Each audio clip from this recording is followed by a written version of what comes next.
पहिल्या बातमीपत्रामध्ये आपलं सगळ्यांचं स्वागत। सुरुवातीलाच एक मोठी बातमी। जिंकलो रे, जरांगेंनी विजयी गुलाल उधळला आणि आझाद मैदानात मराठा आंदोलकांनी एकच जल्लोष सुरू केला। मागण्या मान्य झाल्यानंतर जरांगे पाटलांनी उपोषण सोडलं। अखेर राज्य सरकारनं हैदराबाद गॅजेटियर लागू करण्यासंदर्भातला शासन निर्णय काढलेला आहे। त्यामुळे मराठा आंदोलकांनी मुंबईत जोरदार सेलिब्रेशन सुरू केले।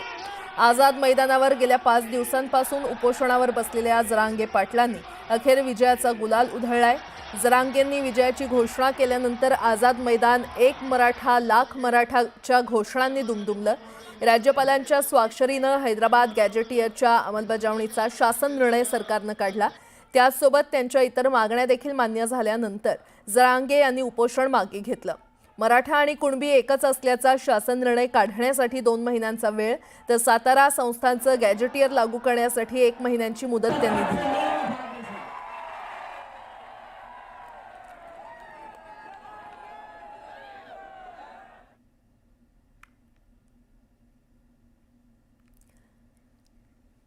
दरम्यान जरांगे पाटलांच्या कोणकोणत्या मागण्या मान्य करण्यात आलेल्या आहेत त्या ग्राफिक्सच्या माध्यमातून आपण समजून घेऊयात। हैदराबाद गॅजेटची अंमलबजावणी करण्यात येणार आहे, म्हणजे ही मागणी मान्य करण्यात आली आहे। आंदोलनातील मृतांच्या वारसांना आर्थिक मदत हवी, ही मागणी जरांगेंनी केलेली ती देखील मान्य करण्यात आली आहे।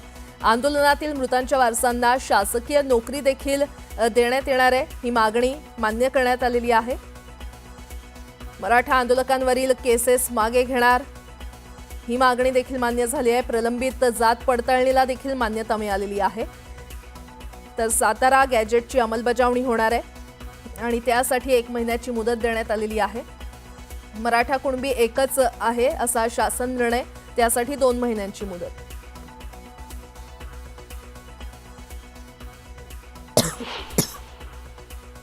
विखे पाटील साहेब, आमचं हैदराबादचं गॅजेटियरची अंमलबजावणी झाली का?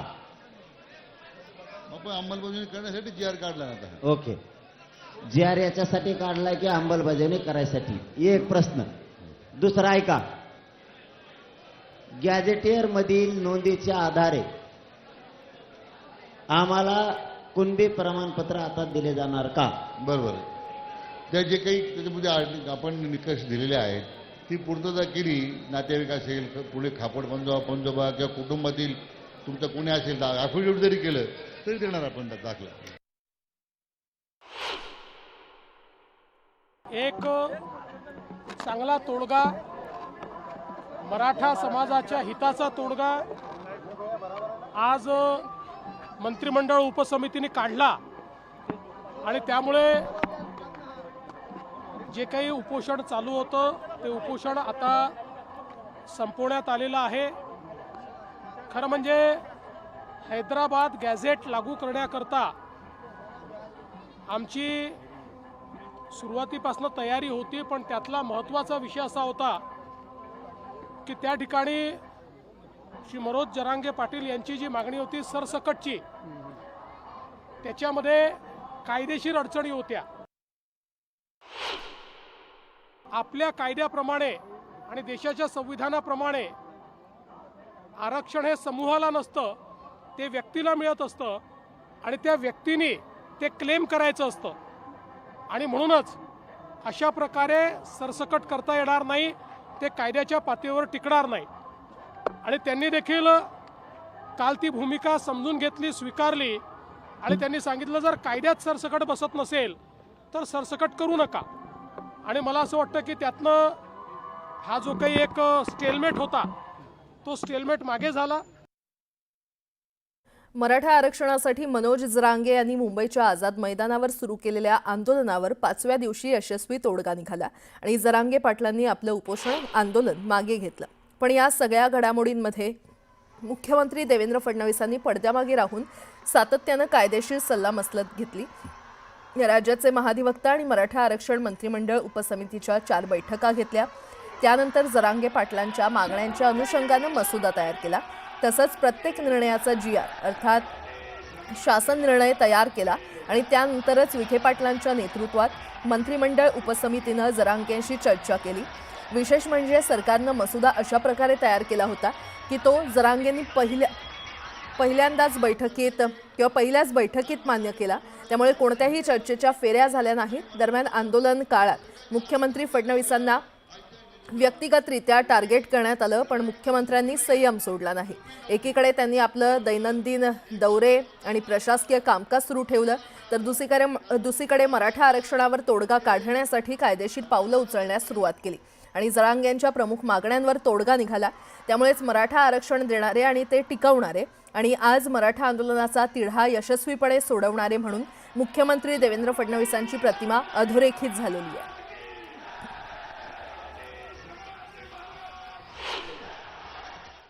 जेव्हा टीका झाली त्याही वेळेस मी विचलित झालो नाही, कारण माझ्यासमोर एकच ध्येय होतं की समाजाला न्याय द्यायचा आहे आणि तो न्याय देताना दोन समाज एकमेकासमोर येणार नाहीत, दोन समाजामध्ये तेढ निर्माण होणार नाही, दोन समाजामध्ये याला दिलं म्हणून त्याच्यात अन्यायाची भावना तयार होणार नाही. अशा प्रकारचा निर्णय आपल्याला करावा लागेल, कायदेशीर निर्णय करावा लागेल. आणि म्हणून या संदर्भात जे काही कायदेशीर आहे त्याचा सगळा अभ्यास करून आम्ही हा निर्णय घेतलेला आहे. मला दोष दिले, शिव्या दिल्या, तरीही मी समाजाकरता काम कालही करत होतो, आजही करतो, उद्याही करत राहील. मराठा समाज असो, ओबीसी समाज असो की महाराष्ट्रातला कुठलाही समाज असो, प्रत्येक समाजाकरता काम करणं हे माझं मी कर्तव्य समजतो. त्या कर्तव्यात कधी शिव्या मिळतात, कधी तुम्हाला फुलांचे हार देखील मिळतात. त्या काळामध्ये 19 पर्यंत जे 58 मोर्चे मराठा समाजाचे निघाले, हे राज्याच्या स्थापनेनंतर भूषण भविष्य अशा प्रकारचे होते. आणि मी नेहमीच माननीय फडणवीस साहेबांचं अभिनंदन करतोय, नेहमीच करतोय की पहिल्यांदा एका राज्याच्या मुख्यमंत्र्यांनी आरक्षण देण्यासंबंधात पुढाकार घेतला आणि 16% आरक्षण दिलं. जे जाणते राजे मराठ्यांचा नेता म्हणून जे मिरवत होते, त्यांनी मात्र या राज्याच्या मराठा समाजाच्या तोंडाला पानं पुसली. परंतु फडणवीस साहेबांनी 16% आरक्षण दिलं, ते सर्वोच्च न्यायालयापर्यंत टिकलं.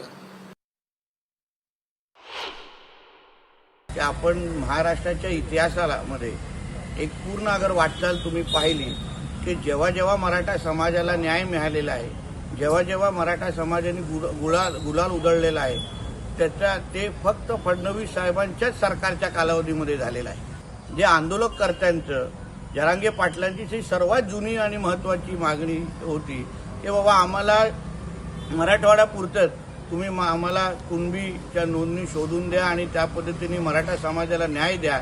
म्हणून मराठा समाजाने ह्याचा निश्चित पद्धतीने याची दखल घेतली पाहिजे की आपल्या समाजाला जेव्हा जेव्हा न्याय देण्याची वेळ येते, जेव्हा जेव्हा आमच्या मागे पाठिंबा आणि ताकद उभी करण्याची वेळ येते, तेव्हा तेव्हा फडणवीस साहेब सत्तेमध्ये असतात, सत्तेचं नेतृत्व करत असतात.